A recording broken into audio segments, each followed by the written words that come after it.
kita maksud dengan kebijakan publik itu pilihan untuk do something atau tidak melakukan apa yang sebenarnya dituntut oleh masyarakat. Mungkin tadi ada kepentingan tertentu, kepentingan apakah itu organisasi atau pribadi atau bisnis, bahkan kepentingan dunia internasional pun. Nah sekarang teknologi itu di satu sisi solusi tapi meningkatkan gap juga. Tapi memang kan setiap kebijakan tuh suka ada celah-celah korupsinya ini loh. Kadang-kadang ini yang susah sekali nih, kita harus awasi juga. Yang udah bagus pertahankan. Yang memang gak bagus dicari solusi barunya tapi perhitungkan.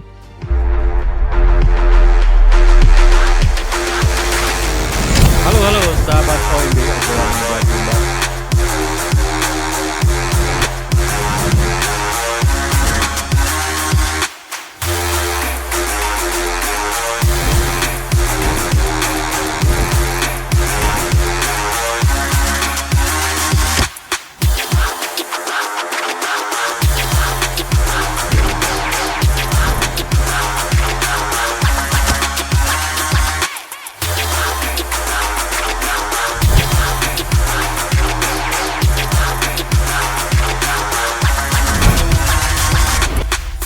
Halo sahabat OMB obrolan meja bundar. Hari ini kita kedatangan Mbak Etifah Saifudiat, anggota Dewan Perwakilan Rakyat. Halo Mbak Etifah. Hai Meldi, apa kabar nih? Sahabat OMB. Senang banget bisa chat-chat ya. Bincang-bincang ringan Bincang ringan. Yang nih hari ini kita topiknya ya ringan juga, yaitu kebijakan publik ya, tentunya kebijakan publik, dan kita coba ngaitin dengan kesejahteraan. Betapa pentingnya kebijakan publik yang baik sehingga proses kebijakan dari pemerintah itu mendapat impact di masyarakat. Kira-kira gitu, Mbak Eti ya? Iya. Oke. Nah mungkin Mbak Eti akan menjelaskan karena dia adalah legislator ya, wakil rakyat DPR RI. Dan dia akan menceritakan bagaimana itu sangat mempengaruhi gitu ya. Silakan Mbak. Jadi kalau kita bicara soal kebijakan publik memang sangat penting karena apa? Sumber daya yang kita miliki terbatas. Apakah itu uang ya, apakah itu ruang yang seharusnya kan dioptimalkan kemanfaatannya tadi ya, yang tepat guna, tepat waktu, tepat sasaran bagi yang membutuhkan. Nah, sementara kebutuhannya itu nggak berbatas. Nah, jadi jadi sumber dayanya terbatas, kebutuhannya tidak terbatas gitu. Ada aja keperluan kita yang walaupun misalnya APBN kita terus meningkat, sekarang sudah di atas 3.000 triliun, tapi tetap saja rasanya kurang. Masih ada yang kurang. Berarti kan sangat penting untuk kita membuat kebijakan publik yang sebaik-baiknya gitu. Yang tadi ya, tepat guna, tepat sasaran, tepat waktu itu. Nah sekarang masalahnya seringkali tentu saja membuat kebijakan itu ternyata pada prakteknya tidak seperti itu, ya kan? Nah jadi saya sebenarnya di sini nih pengen bincang-bincang nih, pengen juga mendengar masukan dari teman-teman semua gitu ya. Gimana sih pandangannya terhadap prosesnya gitu ya? Karena untuk kebijakan publik itu bagus ditentukan kan bukan hanya output terakhirnya, tapi kan proses awalnya gitu ya. Misalnya penentuan agenda settingnya gitu. Jadi saking banyaknya isu dan problem yang ada di masyarakat, tidak semuanya itu ternyata ada di atas meja bundar ini nih. Jadi yang namanya kebijakan publik itu teman-teman ternyata bukan apa hal action yang akan dilakukan oleh pemerintah untuk memecahkan satu masalah, tapi bisa jadi pilihan untuk tidak melakukan sesuatu terhadap masalah itu. Nah ini yang sebenarnya kita maksud dengan kebijakan publik itu pilihan untuk do something atau tidak melakukan apa yang sebenarnya dituntut oleh masyarakat. Nah itu yang harusnya kan diawasi. Nah ketika agenda setting, ini kan prosesnya juga panjang nih. Mana yang kita anggap prioritas, super duper prioritas atau yang less prioritas. Nah kemudian sejauh mana pilihan gitu ya agenda yang nanti akan dibahas itu itu juga kan solusinya ada beberapa opsi-opsi nih, ya kan? Ada A, ada B, ada C. Kalau A ternyata nanti bisa saja merugikan kelompok tertentu. Kalau B dia menguntungkan kelompok tertentu pasti gitu. Nggak mungkin satu kebijakan publik yang dipilih menguntungkan semua orang, ya kan?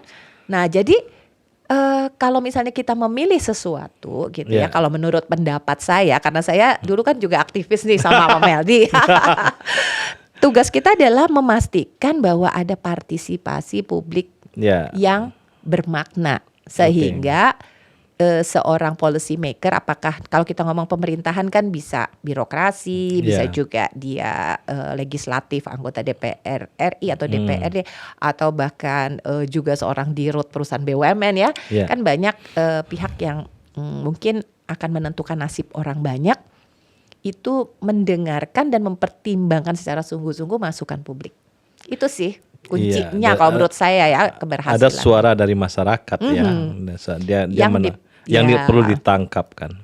Nah karena ada proses-proses yang kita kadang suka kita lihat deh, ada proses dari bawah itu gimana Mbak? Nah, ini kan iya kayak gampang tapi susah ya. Susah itu, saya ngalamin itu susah. Jadi sebenarnya kan kita punya satu mekanisme nih, misalnya di dalam planning ya, kebetulan aku plano ya, jadi ada planning kan sebelum budgeting ya, kita planning dulu. Itu seperti musrenbang nih, misalnya musyawarah perencanaan pembangunan dari mulai tingkat kelurahan gitu kan, terus sampai ke tingkat kecamatan, kota, nanti kota, kabupaten sampai provinsi, provinsi sampai ke pusat gitu ya.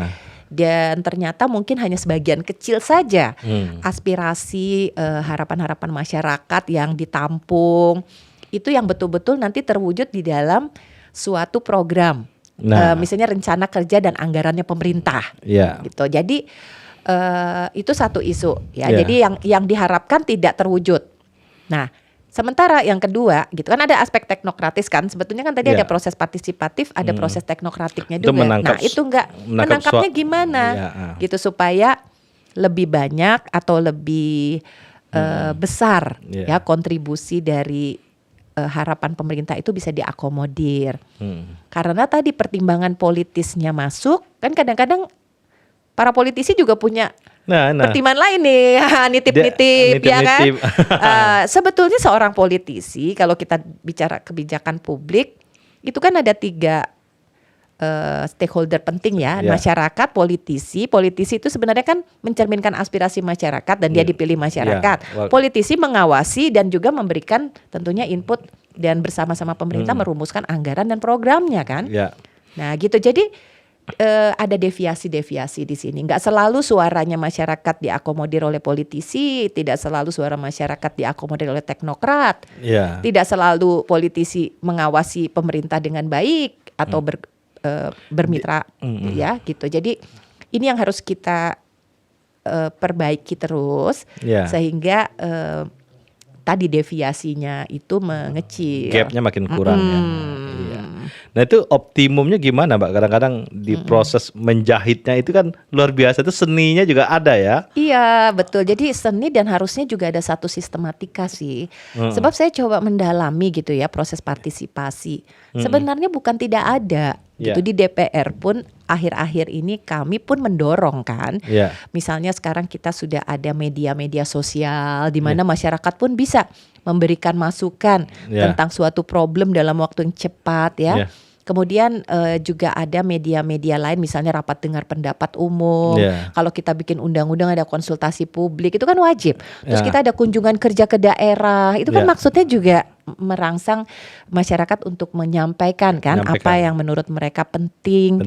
Atau undang-undang apa yang urgent gitu. Kan kita setiap tahun tuh menentukan nih, ada namanya misalnya ya undang-undang prioritas apa ya, ada di dalam prolegnas. Kan nggak semua hal yang penting dipilih. Nah itu saya bilang ada di agenda ini ya. Misalnya sekarang ada undang-undang tentang misalnya pekerja rumah tangga PRT misalnya. Ya ada yang pro ada yang kontra kan, apakah ini prioritas atau tidak prioritas. Ada undang-undang tentang misalnya kekerasan seksual misalnya, atau undang-undang lain ya. Yang terakhir RUU pendidikan misalnya undang Sisdiknas itu juga menarik gitu kan.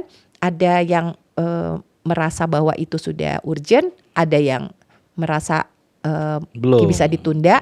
Dan akhirnya saat ini DPR memutuskan untuk tidak membahas dulu. Nah itu juga menarik sebenarnya kalau kita diskusikan kan, bagaimana agenda setting itu bisa juga mencerminkan apa yang betul-betul diharapkan oleh masyarakat banyak.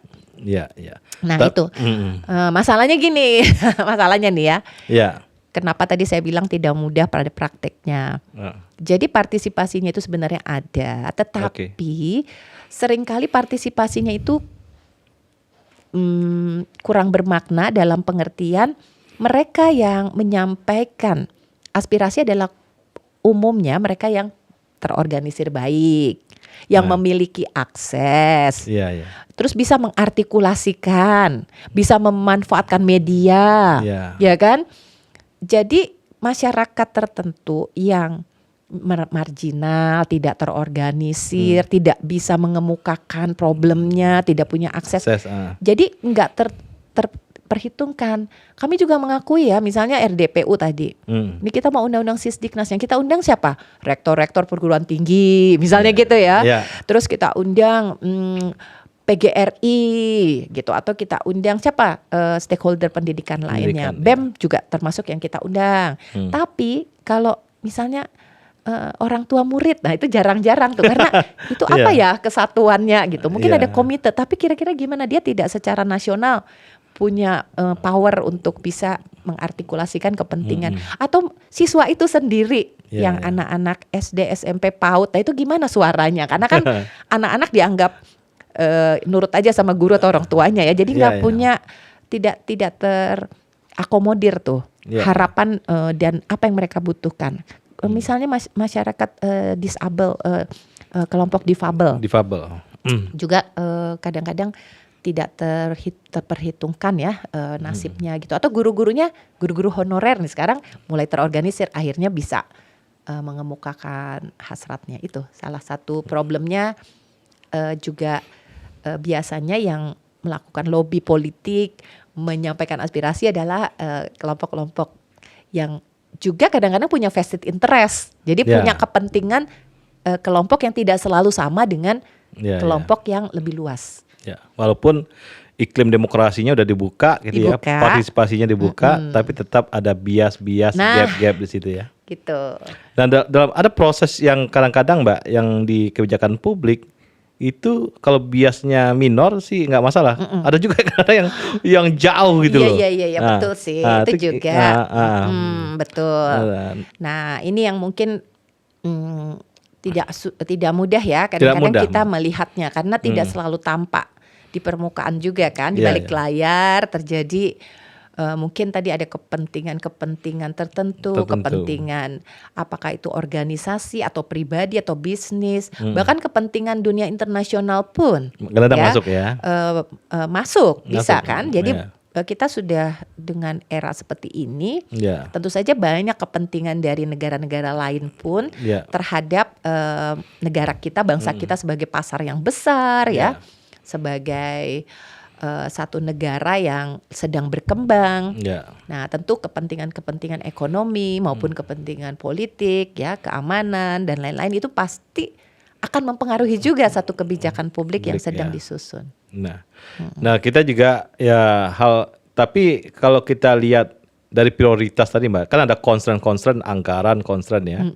Kemudian juga bagaimana prioritas itu secara meritokrasi gimana Mbak? Ahli-ahlinya gimana dia? Nah, saya terus terang ya merasa ini kita perlu diperkuat nih soal analisis terkait dengan konsekuensi ya dari suatu alokasi budget terhadap nilai tambahnya terhadap bangsa gitu. Kan itu kan kadang-kadang nggak gampang ya. Misalnya mau mengalokasikan perbaikan alutsista kita yang mungkin kurang baik dengan misalnya menambah fasilitas untuk pendidikan, gitu kan? Atau membangun masjid yang bagus. Nah itu tuh masing-masing pasti punya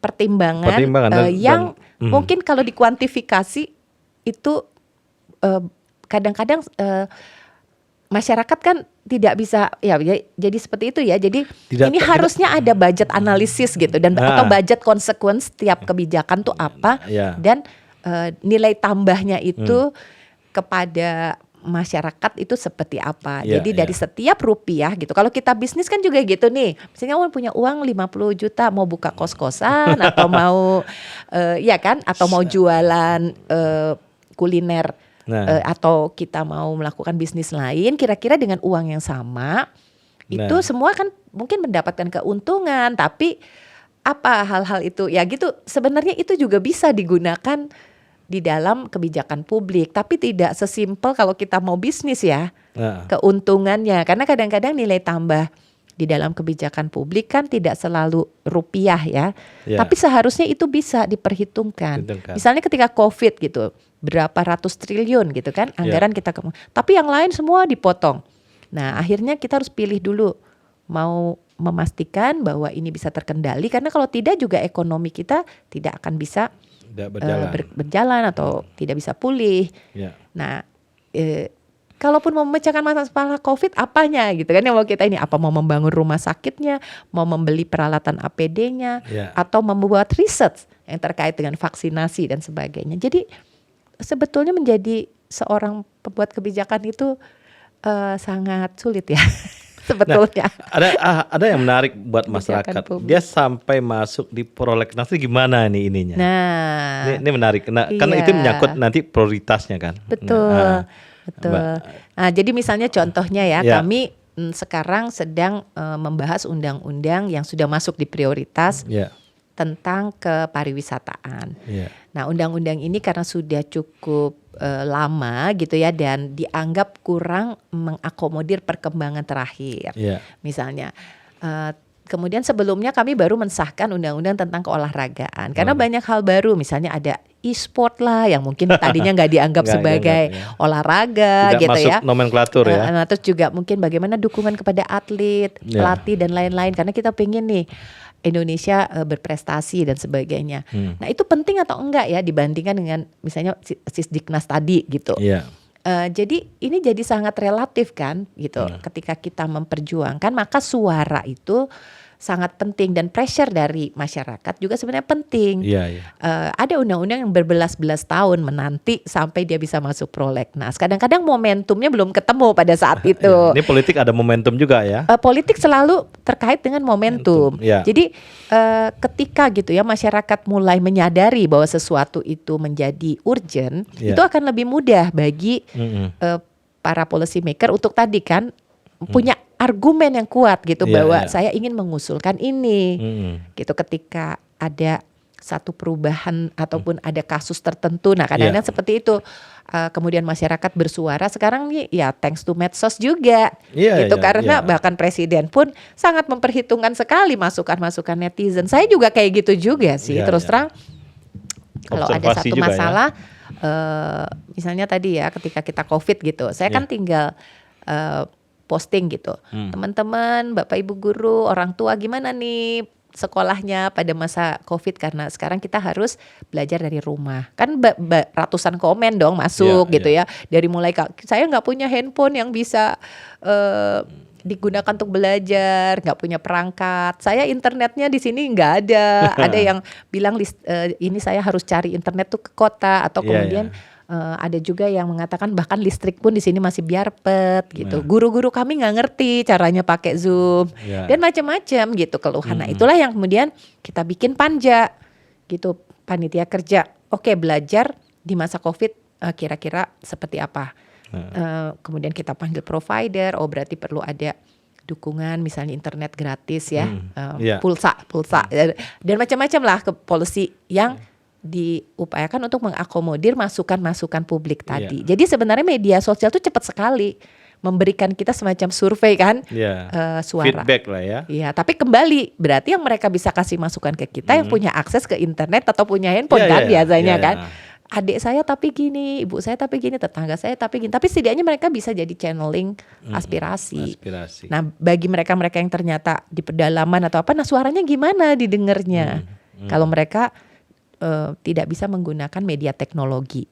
Nah sekarang teknologi itu di satu sisi solusi, tapi meningkatkan gap juga antar dalam policy, dalam pembuatan policy.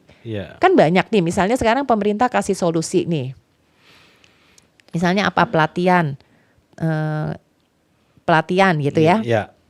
Tapi kan daftarnya harus online misalnya, atau misalnya mau dapat suatu kesempatan beasiswa, tapi nanti harus apply online gitu kan. Nah jadi kalau yang nggak bisa akses ke teknologi gimana? Nah siapa yang berusaha menjangkau mereka untuk bisa ikut apply gitu loh, bisa mengakses peluang-peluang yang diberikan oleh pemerintah. Sekarang hampir semua kementerian kan punya Instagram, kemudian mengumumkan segala programnya itu lewat IG-nya gitu. Terus kalau yang baca IG cepet tuh bisa. Wah, alumni ITB sekarang ke LPDP, wah banyak. Tapi bagaimana nih dengan lulusan-lulusan dari daerah dari Kalimantan yang ya misalnya di Kalimantan Utara yang kadang-kadang atau di pedalaman-pedalaman di Mahakam Ulu gitu. Ya itu ya saya kira jangan sampai teknologi ini juga menimbulkan tadi technological divide ya. Karena tadi di samping masalah literasi teknologi yang berbeda-beda, akses infrastrukturnya itu belum merata. Karena itu nanti dia melanggar prinsip-prinsip kebijakan publik ya. Kan jadi tidak adil kan? Tidak adil. Iya. Nah di DPR kan ada proses naskah akademik ini gimana Mas? Kita nih supaya dapat literasinya. Jadi menariknya ya di DPR itu sekarang juga serius sih. Sebenarnya kita juga punya namanya Badan Keahlian DPR. Terus kita juga ada puluhan peneliti di sana. Jadi lebih sekarang tuh lebih banyak ya masukan-masukan dari expert dan setiap kali kita pertama tadi tentunya baik anggota maupun kita punya badan legislasi nih namanya. Nah jadi badan legislasi ini yang biasanya menentukan mana legislasi atau jenis RUU tertentu yang dianggap prioritas gitu. Jadi kemarin kan keputusan itu ditolak di Balek. Padahal kalau kami di komisi mungkin juga kalau kami ditugaskan ya kami langsung akan kerjakan gitu. Nah jadi ada satu proses tentunya usulan bisa dari DPR namanya kan undang-undang inisiatif. Ada undang-undang yang dari pemerintah. Kalau pemerintah yang usul ya nanti kita kalau kita setujui DPR yang membuat daftar inventarisasi masalahnya. Tapi kalau DPR yang usul ini inisiatif nanti pemerintah yang memberikan masukan-masukan perbaikannya. Misalnya ada pasal yang dihapus, ada pasal yang diperbaiki atau pasal yang ditambah, dikurangi dan sebagainya. Itu dari prosesnya biasanya ada surat perintah presiden. Nah, siapa? Misalnya dari pemerintah yang bisa mendampingi ketika DPR membahas satu undang-undang tertentu. Bisa satu kementerian, bisa dua kementerian, bisa 4 kementerian termasuk biasanya Menteri Keuangan. Karena nanti ada konsekuensi dari suatu undang-undang pasti ada dong konsekuensi budgetnya. Untuk apa kita punya undang-undang kalau nggak dilaksanakan? Nah salah satu kunci pelaksanaannya biasanya kelembagaan dan anggarannya. Kalau dari pemerintah yang menjahit Bappenas ya, enggak juga. Jadi Bappenas tidak selalu Bappenas terlibat. Gitu. Jadi sebagai contoh ketika saya menjadi ketua Panja undang-undang tentang pendidikan dan layanan psikologi misalnya.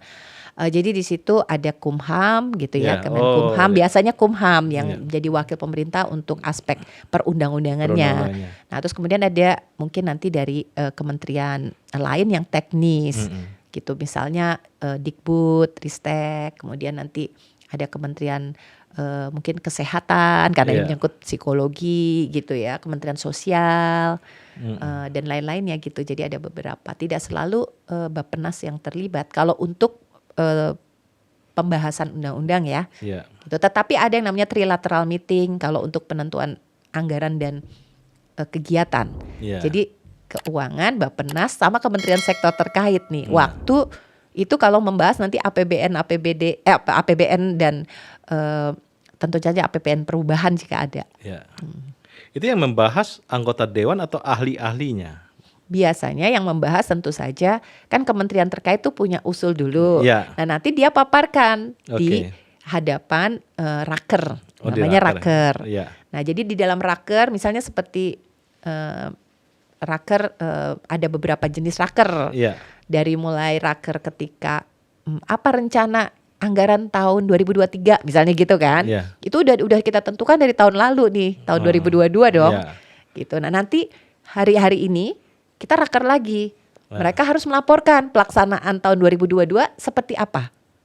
Serapan dan lain-lain kan termasuk gimana konsekuensi ke rencana pelaksanaan anggaran 2023. Ini sekarang nih. Jadi Iya. kita juga ngecek, kan udah diputuskan. Nah, terus rencananya gimana gitu. Udah Iya. siap belum apa dan sebagainya. Itu ada rapat-rapat seperti itu. Ini kan DPR ini kan dapil-dapil ya, representasi dapil-dapil. Tapi kita bisa menemukan, Mbak, artinya ada common isunya selalu dapat nggak sih? Iya harus sih, seharusnya kan gini. Jadi bukan aspirasi dapil, ini bukan, common jadi isu kan? iya kan tugas kita itu 3 kan, Iya. 3 kalau di dalam undang-undang ya, di Iya. undang-undang MD3 itu pertama tentu legislasi. Kalau legislasi itu kan bukan mencerminkan dapil, ya kan? Oke. Legislasi itu harus kepentingan nasional. Nasional ya. Ya, jadi kalau kita misalnya National interest menentukan mana kecuali kalau misalnya tadi undang-undang pemekaran wilayah ya mungkin ya gitu kan, Papua ditambah provinsinya, Ditambah, oke, itu mungkin terkait dengan daerah tertentu atau undang-undang otonomi khusus gitu. Tapi kalau yang lain-lain itu misalnya undang-undang kesehatan kan pasti itu harus kepentingan nasional. Bukan kepentingan dapil.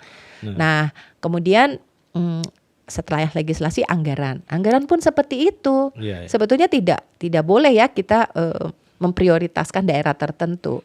Tetapi pada prakteknya tentu harus ada aspirasi yang masuk ketika kita membahas baik itu legislasi, budget maupun ketika kita melakukan pengawasan, karena kita hadir di situ dalam kerangka representasi kita. Nah, sebagai representasi tentu apa yang menjadi pertimbangan dari suatu daerah yang berbeda satu sama lain itu juga harus menjadi bagian pada saat kita membahas suatu undang-undang. Misalnya nih contoh ya, undang-undang hubungan keuangan pusat dan daerah. Misalnya pasti dong gitu ya, Kaltim sebagai daerah penghasil migas, ya kan? Kita kan banyak sekali menyumbang nih. Pendapatan negara gitu. Sementara bagi hasilnya tuh kok kecil banget. Ini saya kira nih bisa mewakili dapil nih Mbak yang ini nih. Nah harus dong, kan harus. Pasti daerah-daerah penghasil mengharapkan lebih besar ada dong kenaikan. Tapi kan kalau ini dinaikkan pasti kan konsekuensinya daerah yang lain bisa terkurangi. Nah ini disinilah gitu ya, perlu ada satu proses deliberatif ya kan. Argumenmu apa, argumenku apa. Nah itu yang namanya kebijaksanaan sangat diperlukan ketika mengambil satu kompromi. Ada titik optimum yang diharapkan. Iya tentu. Jadi kita juga nggak boleh egois gitu kan. Hanya untuk Kaltim semata nggak bisa kan, kita Indonesia. Kita juga harus membantu membangun daerah lain. Tetapi juga jangan sampai kok kita yang menghasilkan migas tapi solar aja kita antri gitu ya. Terus juga waduh banyak fasilitas pendidikan yang masih kacau di situ. Tidak ada listrik misalnya gitu kan. Ya masyarakat juga protes dong. Jadi di negara lain banyak. Misalnya di provinsi, misalnya di Cina gitu ya.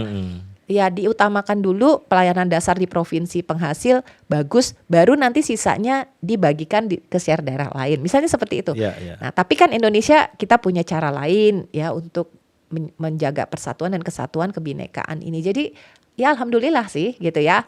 Ada titik optimumnya ditemukan. Dan selalu juga kita kadang-kadang pas implementasi ya menteri-menteri juga ada juga salah di situ. Tapi karena sistem demokrasi kita terbuka, langsung kritik langsung jalan ya di situ ya. Ya itu pengawasan. Jadi tadi kan selain legislasi, anggaran ada fungsi pengawasan. Jadi apa yang udah kita sepakati bersama, terus kita tujuannya tahu baik lah ya. Tiba-tiba di dalam prakteknya mungkin sulit diwujudkan atau dianggap tidak praktis, terlalu cepat, terlalu idealis atau banyak hal lainnya ya, atau anggarannya tadi tidak tersedia padahal sudah disepakati. Misalnya tadi guru-guru wajib disertifikasi. Kalau udah disertifikasi mereka kan akan dapat pendapatan 2 kali lipat dari gajinya kan. Tapi uang untuk sertifikasinya ternyata tidak tersedia sehingga masih banyak guru yang belum tersertifikasi. Berarti kan tidak terlaksana dengan baik dong gitu. Itu mungkin jadi overestimate ya kita di dalam kemampuan kita melaksanakan sesuatu, jadi akhirnya tidak terwujud. Dan tugas kita ini di DPR mengawasi itu, dan jika diperlukan tentu kita desak kan, gitu. Mana yang tidak prioritas pindahkan ke sini kalau memang ini prioritas. Misalnya soal pengangkatan guru honorer gitu kan. Ya udah berarti sekarang banyakin 1 juta nih. Tapi kalau menjadi ASN PNS syaratnya 35 tahun. Nah guru-guru yang udah mengabdi berpuluh-puluh tahun gimana? Udah nggak bisa jadi PNS. Nah akhirnya dicari jalan tengah. Ada namanya pegawai pemerintah dengan perjanjian kerja, bukan PNS tapi dia juga aparatur sipil negara gitu. Mungkin bedanya tidak dapat pensiun tapi dia semua fasilitas mirip PNS. Nah itu kan kompromi politik. Daripada tidak sama sekali, baguslah ada P3K ini gitu. Tapi mereka kan harapannya pengen PNS tapi yang nggak bisa gitu. Jadi itu namanya kompromi di dalam pengambilan kebijakan. Ya mungkin tidak ideal tapi harus dicari solusi. Gitu ya. Kita nggak boleh tutup mata karena keluhan tuh kalau ada kegagalan policy pasti ke DPR. DPR kan tempat pengaduannya, gitu ya. Kita harus kemudian nanti memanggil pemerintah, yuk kita cari jalan keluarnya seperti apa. Kemarin ada isu yang menarik Mbak, yang Pak Nadiem masalah PAUD tuh. PAUD itu kan sebuah fase pendidikan yang penting juga. Betul. Tapi dia intervensinya pemerintah nggak ngasih ruang yang banyak atau gimana tuh Mbak? Jadi gini, kalau soal PAUD ya, itu kalau kita bandingkan dengan 10 tahun yang lalu, karena saya juga di Komisi 10 ya, berapa belas tahun yang lalu, memang sudah jauh lebih tinggi perhatian pemerintah kepada pendidikan anak usia dini ini. Nah, namun dibandingkan dengan pendidikan formal, gitu ya, tentu saja PAUD ini kan karena dianggap penting, dia berkembang secara natural dengan banyak partisipasi, sehingga banyak guru-guru PAUD ini sebenarnya bukan guru-guru yang berkompeten dan memiliki kan. Misalnya ada ibu RT di situ pengen bikin PAUD, ya silakan daripada enggak gitu kan. Kemudian ada lulusan SMA, padahal kan guru harus minimal S1 gitu. Tapi PAUD tuh sehingga tidak dianggap penting, padahal early childhood learning kalau di negara-negara maju termasuk Denmark yang paling Finland atau negara-negara yang mementingkan kebahagiaan di negaranya, itu dimulai itu dari PAUD. Justru Mas Nadiem nih berencana kalau undang-undang Sisdiknas ini jadi, maka akan ada kewajiban tambahan untuk pendidikan 1 tahun di bawah SD ini wajib. Kalau sekarang kan nggak wajib loh sebetulnya. Jadi bisa langsung kan orang ke SD. Daripada kita mendorong anggaran lebih untuk meningkatkan wajib belajar ke atas, lebih bagus uangnya dipakai untuk wajib belajar ke bawah. Nah kalau sudah ada kesepakatan nih di Undang-Undang Sisdiknas baru, prioritas ke PAUD, otomatis dong nanti soal kompetensi guru akan ada perhatian gitu loh. Terus biaya operasional PAUD-PAUDnya juga akan dibantu lebih banyak. Sekarang ada tapi kecil sekali. Kemudian juga peralatan alat peraga edukatifnya dan lain-lain sebagainya. Alat bermain ya. Iya, jadi PAUD tuh penting. Penting ya. Hanya memang kita karena belum ada undang-undang yang menaungi. Sebab waktu kita bikin undang-undang Sisdiknas lalu, itu PAUD tuh belum dikenal atau bahkan belum ada istilah PAUD pun mungkin belum gitu. TK ada TK, tapi PAUD belum. Jadi undang-undang ini harus direvisi untuk mengakomodir eksistensi PAUD. Ya, walaupun gitu. RUU-nya udah masuk, tapi ini belum ada masalah di DPR ya. Di DPR, tapi saya pikir ya, walaupun belum dibahas DPR, kalau memang kita mau memperhatikan PAUD kan bisa aja. Kenapa harus nunggu sebenarnya ya? Mas Nadiem juga bilang begitu. Kalau ini ya kita jalan dong, harus jalan. Nah, tapi kan kembali ya, anggarannya anggarannya kementeriannya Mas Nadiem ini kecil. Kalau kita bicara soal mandatory budget untuk pendidikan kan 20% dari APBN dan APBD sekurang-kurangnya. Nah, di sini ini juga menarik. Jadi menurut saya ini juga suatu manipulasi politik nih. Karena 20% itu adalah anggaran fungsi pendidikan yang tersebar di belasan kementerian dan lembaga, dan hanya 80 triliun dari 600 triliun anggaran fungsi pendidikan yang dialokasi di Kemendikbudristek. 80 jadi cuma berapa belas persen, kurang dari 15% dari 20% itu. Ya kan? Nah itu tersebar terutamanya mungkin 2/3-nya adalah dana transfer daerah yang sebenarnya ingin membantu pemerintah daerah, misalnya tadi membayar gaji guru. Jadi melalui dana alokasi umum kan DAU transfer. Nah sehingga nanti juga ada dana BOS. Kan BOS langsung ke sekolah-sekolah. Kan itu bukan dana kementerian, tapi dana BOS ke sekolah-sekolah. Itu juga masuk ke dana. Mas Nadiem juga nanti akan mengamati juga. Saya baca Mas Nadiem masalah BOS misalnya, masalah perpustakaan. Banyak banget ya. Jadi ada buku-buku yang nggak penting buat anak-anak kok ada di situ. Enggak, kalau pokoknya kalau ngomong soal dana, ini banyak nih yang memang harus dikritisi kan soal apa tadi, tepat waktu, tepat guna, tepat sasaran, ya kan? Tepat waktu pun misalnya apakah dana BOS bisa dipakai, dulu kan wajib misalnya untuk buku, atau bahkan zaman dahulu sekali buku tuh dicetak di pusat, dikirim ke daerah-daerah. Terus saya lihat buku numpuk di kabupaten kota karena mereka tidak bisa mengirim buku itu sampai ke pedalaman karena mahal kan. Sementara pemerintah pusat hanya memiliki anggaran mengirim buku sampai di ibu kotanya gitu. Kan lucu kan? Itu kan berarti kemubaziran. Nah, ketika bukunya nyampe, anak-anak udah mau ujian gitu kan. Atau misalnya nipun gitu ya, itu tidak tepat waktu tuh berarti tuh. Nah, gitu. Jadi memberikan bantuan buku tapi seperti itu. Jadi sekarang kan udah banyak perubahan. Ya udah dengan teknologi, ya udah dicetak aja di daerahnya sendiri, atau buku bisa electronic book, atau orang fotokopi atau gimana lah gitu kan. Sebenarnya udahlah gitu. Banyak solusi teknologi dan hal lain yang membuat, tapi memang kan setiap kebijakan tuh suka ada celah-celah korupsinya ini loh. Kadang-kadang ini yang susah sekali nih, kita harus awasi juga. Karena begitu diubah sistemnya, mungkin sekelompok orang yang udah nyaman terganggu ya kan. Banyak kebijakan yang didriven oleh supplier atau orang-orang yang itu kan. Padahal itu tuh gak perlu. Misalnya SD, masa sih perlu peralatan yang canggih begini-begini? Ternyata gak kepake. Karena didriven oleh si supplier ini. Harus beli pengadaan barang ini. Padahal gak perlu. Nah itu kan harus kita awasi kayak gitu. Ngapain uang dibuang-buang gitu untuk sesuatu yang belum bisa dimanfaatkan atau tidak perlu untuk saat ini. Nah gitu. Nah ada yang kebijakan publik yang dia butuh kematangan di situ ya, karena dia jangka panjang.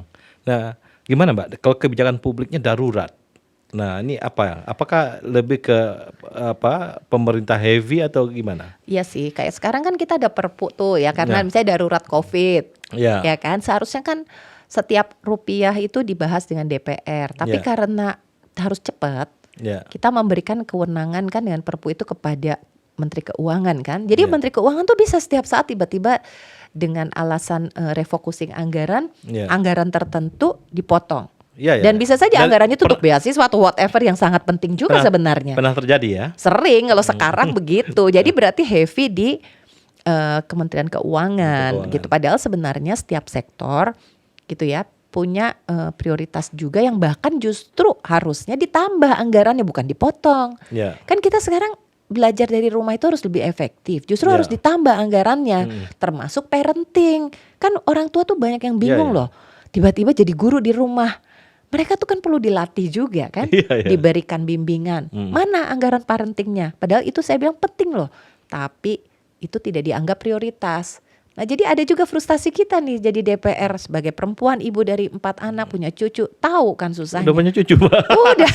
Tapi mungkin bagi anggota lain ataupun bagi pemerintah yang ya mungkin itu enggak prioritas. Nah itu kadang-kadang disitulah ya mungkin letak kepiawaian kita gitu. Mungkin ya alhamdulillah sih. Tentu kadang kita juga gagal memperjuangkan sesuatu, tapi juga banyak ada yang agile, kadang-kadang yang tangkas ya. Misalnya kemarin Mas Nadiem, saya menarik melihat cara Mas Nadiem menjahit pendidikan ya. Misalnya kemarin ide tentang penguasaan bahasa Inggris bagi pelajar-pelajar kita. Tadi Mas Nadiem punya pikiran, sebenarnya masalahnya di guru bahasa Inggrisnya. Ya memang iya, karena policy sebelumnya kan kita tidak memprioritaskan bahasa Inggris bagi SD.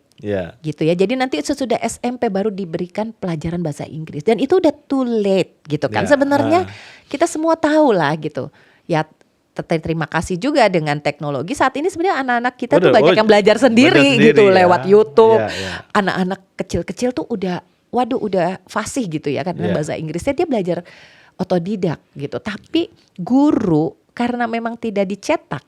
Karena kan tadi tidak bisa sewaktu-waktu misalnya Nadiem membuat satu perubahan policy, prasyaratnya apa? Dia misalnya sekarang wajib di SD bahasa Inggris. Ya memang gurunya kan nggak bisa dicetak cepat. Begini dong. Iya, Memang kita mau impor guru ada berapa juta, iya. misalnya, atau ada berapa juta murid kan? Dia perlu misalnya kalau gurunya itu 1 banding berapa, ya kita perlu berapa guru, bisa dihitung sebenarnya. Tapi kekurangan guru tuh bukan cuma bahasa Inggris, sedihnya, karena banyak guru yang pensiun saat ini juga belum direncanakan untuk diganti. Iya ya.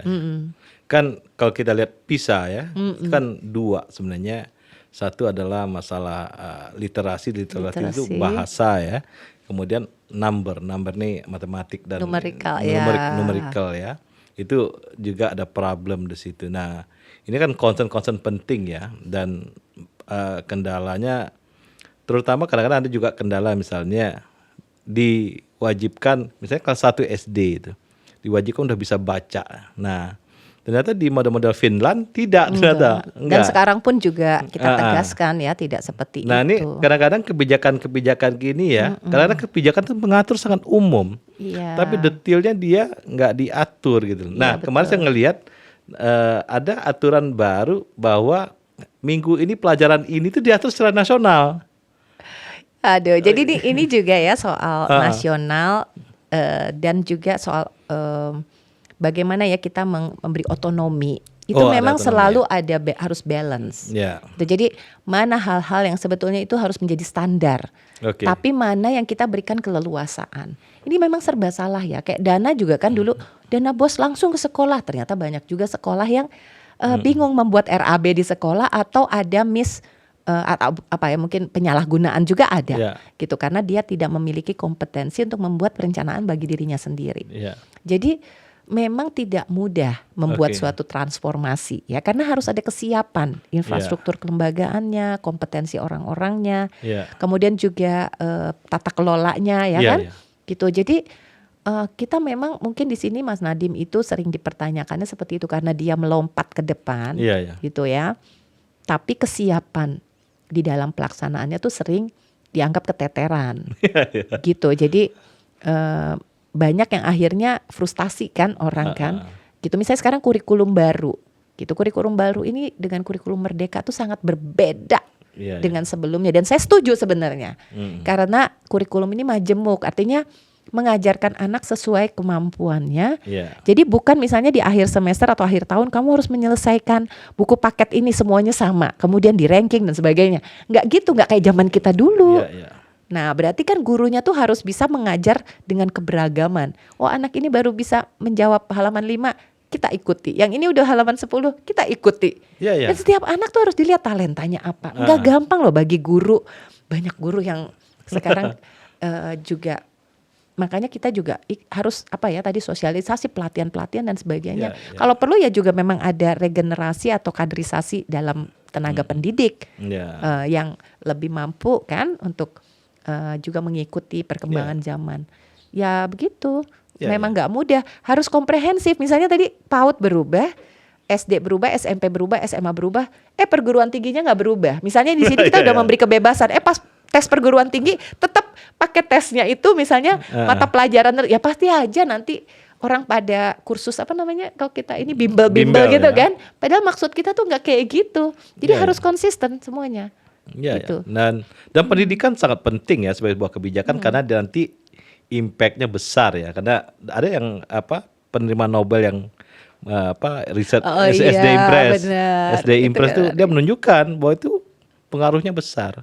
Makanya kadang-kadang saya melihat sebuah kebijakan publik itu yang kita lihat, kita kaitkan dengan kesejahteraan tadi, itu memang luar biasa. Betul. Tapi ya itu ya bagus ya, kalau saya pikir apapun kebijakan masa lalu yang bagus harusnya menjadi pembelajaran ya, menjadi lessons learned yang nggak boleh ya kita abaikan begitu aja. Jadi policy maker juga jangan, pokoknya aku punya legacyku sendiri harus beda sama yang lalu, nggak begitu juga. Yang udah bagus pertahankan. Yang memang nggak bagus dicari solusi barunya, tapi perhitungkan apa konsekuensi dari perubahan itu.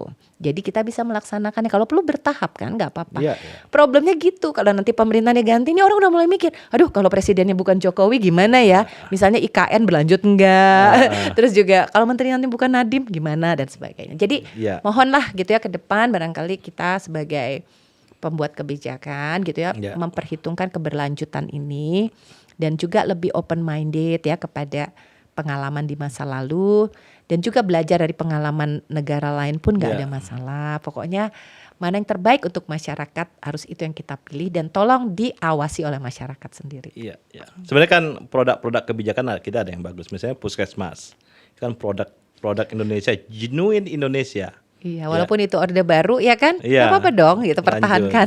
Ya, dan dicoba diimplementasikan di Bangladesh gagal, ya kan. Juga intensifikasi, ekstensifikasi pertanian. Betul. Kita juga punya produk. Jadi pelajaran kebijakan. ya, termasuk soal keuangan. Termasuk yang SD Impres yang tadi itu adalah ya kebijakan yang luar biasa. Artinya itu populis dan mengena ya, dianggap bisa kan mengangkat akses masyarakat kepada pendidikan dasar. Terbukti kan sekarang kita itunya.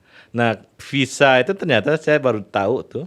Ternyata kalau visa di kota-kota besar itu sama negara maju. Tapi kalau di rata-rata enggak. Ya berarti kan tadi ada kesenjangan kan. Memang kunci problem utama di Indonesia tuh seperti itu. Ya saya juga merasakan ketika kuliah di luar negeri, anak Indonesia selalu unggul. Selalu unggul. Jadi kita juga ya kan bangsa kita ini, ya maksudnya kita bangsa yang besar, penduduknya banyak, sangat majemuk. Justru problem utama adalah kesenjangan. Jadi misalnya kita lihat visanya Jogja atau Bandung sama negara-negara maju. Nah, tapi kalau di rata-rata baru dia kelihatan beda.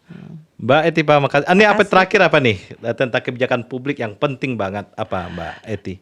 Ya, tadi sebenarnya sih udah disinggung banyak. Sudah disinggung banyak ya. Jadi pertama tentunya perlu ada political will ya dari para policy maker sendiri untuk menggunakan fakta-fakta dan realita lapangan, data-data yang ada ya. Jadi jangan membuat kebijakan itu semata-mata kepentingan politik atau kepentingan sempit. Nah, ini memang tidak mudah ya kalau dipraktekkan karena kita juga harus membiasakan untuk menggunakan tadi research, mengundang ahli, bahkan mendengarkan suara masyarakat biasa dan menjadikan itu bahan. Nah, mudah-mudahan dengan demikian dengan kombinasi keterbukaan dari policy maker dan juga keaktifan atau dari masyarakat akan terbentuk kebijakan publik yang lebih mengena untuk kesejahteraan mereka. Oke. Sahabat Ombe, inilah Etifa Saifudian. Terima kasih.